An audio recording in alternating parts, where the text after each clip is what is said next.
Bismillahirrahmanirrahim. Assalamualaikum warahmatullahi wabarakatuh. Kali ini Cakrawala Hidayah akan mengangkat topik tentang kisah Sayyidah Nafisah, cicit Nabi Muhammad SAW yang menggali kuburannya sendiri. Sayyidah Nafisah merupakan cucu dari Sayyid Hasan bin Ali bin Abi Thalib. Beliau lahir di Mekah pada tahun 145 Hijriah. Saat berusia 5 tahun, Sayyidah Nafisah bersama ayahnya pindah ke Madinah. Di kota Madinah, Sayyidah Nafisah mendengar pengajian hadis dan fikih di Masjid Nabawi bersama para ulama. Sayyidah Nafisah tumbuh menjadi sosok yang cerdas. Sayyidah Nafisah terkenal sebab kesungguhannya dalam beribadah sejak masih belia. Anak dari saudara laki-lakinya bernama Zainab pernah bercerita, "Aku telah melayani bibiku selama 40 tahun dan aku tidak pernah melihatnya tidur di malam hari, tidak pernah melihatnya berbuka di siang hari kecuali hari raya Idul Fitri, Idul Adha, dan hari Tasyrik. Aku bertanya padanya, 'Apa engkau tidak kasihan dengan tubuhmu?' Beliau menjawab, 'Bagaimana aku kasihan dengan tubuhku, sedangkan di depan mataku ada banyak rintangan yang tak seorang pun mampu melewatinya kecuali orang-orang yang beruntung.' Pada tahun 193 Hijriah, Sayyidah Nafisah melaksanakan ibadah haji bersama suaminya, kemudian berniat mengunjungi Mesir. Mendengar kabar kalau cicit Nabi akan datang ke Mesir, masyarakat di sana sangat gembira dan antusias. Mereka saling berebut untuk menawarkan binatang tunggangan sampai tempat tinggal. Akhirnya, Sayyidah Nafisah bersama suami memutuskan akan tinggal di rumah saudagar kaya bernama Jamaluddin. Penduduk Mesir yang sangat mencintai keluarga Nabi bergantian datang meminta doa dan mengharap keberkahan. Setelah beberapa bulan tinggal di rumah Jamaluddin, Sayyidah Nafisah dan suaminya tinggal di rumah Ummi Hani. Di samping rumahnya tinggallah keluarga Yahudi yang memiliki anak perempuan yang tidak bisa berjalan karena lumpuh. Suatu ketika, ibu dari anak itu ingin pergi ke pemandian umum. Lalu sang ibu bertanya kepada anaknya, "Kamu ikut aku atau gimana?" Si anak menjawab, "Titipkan saja aku ke perempuan itu," yang dimaksud adalah Sayyidah Nafisah. Tak lama berselang, sang ibu meminta izin untuk menitipkan anaknya di rumah Sayyidah Nafisah. Saat waktu duhur tiba, Sayyidah Nafisah mengambil wudhu. Air bekas wudhunya mengalir sampai ke samping anak yang lumpuh itu. Seperti memperoleh ilham, anak yang lumpuh itu menyentuh air dan mengusapkannya ke seluruh tubuhnya. Dengan izin Allah, si anak lumpuh itu mampu berdiri dan berjalan seperti tidak pernah terjadi apa-apa. Saat ibunya kembali, ia tidak percaya dengan apa yang dilihatnya pada hari itu.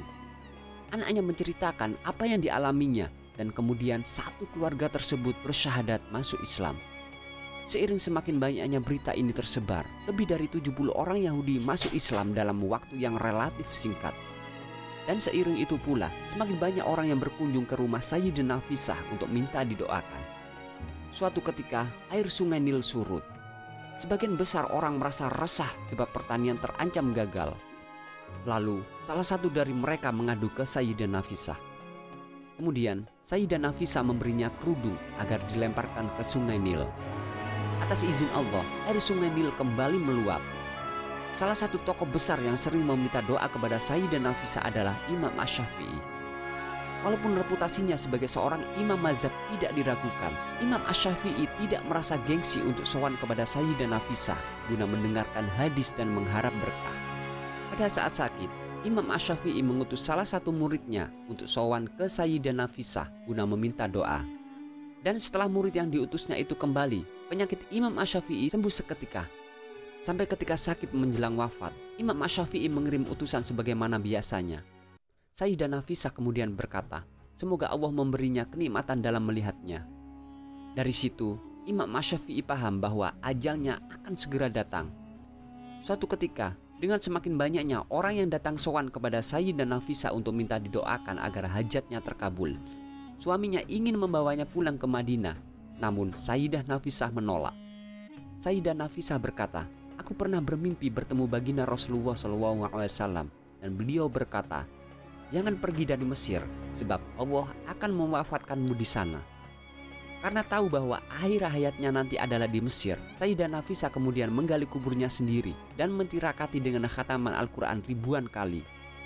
Ada riwayat yang mengatakan sampai 1900 kali, sebagian riwayat lain 2000 kali, dan bahkan ada yang mengatakan sampai 6.000 kali.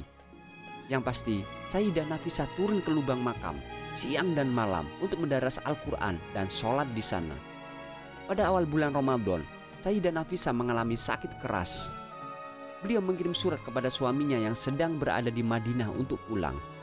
Para dokter datang untuk melihat kondisinya. Dokter-dokter itu memberi saran agar Sayyidah Nafisah membatalkan puasanya agar tubuhnya kuat. Namun, Sayyidah Nafisah menolak dengan keras dengan mengatakan, "Na'udzubillah, selama 30 tahun aku berdoa agar aku wafat dalam keadaan berpuasa, dan sekarang kalian datang menyuruhku membatalkan." Sampai pertengahan bulan Ramadan, sakitnya semakin parah. Sayyidah Nafisah melanjutkan bacaan Al-Quran di surat Al-An'am dan tepat sampai pada ayat Qulillah kataba ala nafsihi rahmah. Kemudian ruhnya berpisah dari jasadnya. Sebelum wafat, Sayyidah Nafisah berwasiat agar suaminya yang mengurus jenazahnya. Pada mulanya, suaminya ingin agar jasad istrinya dimakamkan di Baqi bersama keluarganya. Suaminya ini datang membawa peti untuk membawa jenazah istrinya. Tetapi masyarakat Mesir keberatan. Mereka meminta agar jenazah Sayyidah Nafisah dimakamkan di Mesir. Namun suaminya menolak. Kemudian penduduk Mesir melaporkan hal ini kepada penguasa setempat dan meminta agar mau membujuk suaminya. Sang penguasa pun lalu bergegas mendatangi suaminya. "Demi Allah, jangan larang kami untuk melihat makam Sayyidah Nafisah. Dulu sewaktu masih hidup, ketika tertimpa musibah atau sedang punya hajat, kami datang ke rumahnya meminta doa. Maka tinggalkanlah jenazahnya di sini atau di Mesir. Sehingga jika kita punya hajat, kita bisa bertawasul, berdoa kepada Allah di samping makamnya." Suami Sayyidah Nafisah tetap bersikukuh menolak. Sampai akhirnya suami Sayyidah Nafisah ini bermimpi didatangi Nabi Muhammad SAW dan menyuruh agar meninggalkannya untuk penduduk Mesir. Kisah di atas bersumber dari kitab Ursyid Az-Zuwar ila Qubur Al-Abror karya Mufiquddin bin Utsman. Wallahu a'lam bishawab.